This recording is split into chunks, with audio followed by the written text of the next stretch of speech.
আপনাদেরকে এমন একটা জিনিস দেখাবো, দেখেন। ওই দেখেন, এটা আমার আগের চার্জার, ঠিক আছে, স্যামসাং চার্জার। আর এটা হলো নতুন চার্জারের পার্স এটার, ঠিক আছে। কিন্তু এই চার্জারের পার্সটা ভালো ছিল, ভিতরের মেশিনটা ভালো ছিল, কিন্তু এই জায়গাটা সমস্যা ছিল। আর এই চার্জারটা নতুন, মানে মাস দিয়ে রেখে ওইসে আনছি, কিন্তু এই চার্জারটা কালকে রাতে বাস্ট হয়ে গেছে। কিন্তু চার্জার দুইটা কিন্তু সেম সেম সেম নামে সেম সেম, কিন্তু এখন ভাবতেছি চার্জারটা কীভাবে ঠিক করা যায়। তো এটার ভিতরে যে মেশিনটা ছিল, এই মেশিনটা এটার ভিতরে আনলাম, হ্যাঁ। আর সব কিছু ঠিকঠাক। এখন আমরা দেখবো চার্জারটা মানে চার্জ হয় কিনা। তাই খুললে আপনার সাথে থাকবেন।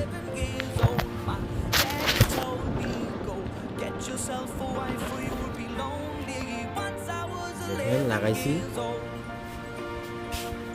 কতটুকু, এই তো চার্জারটা মরে আছে লাগাছে।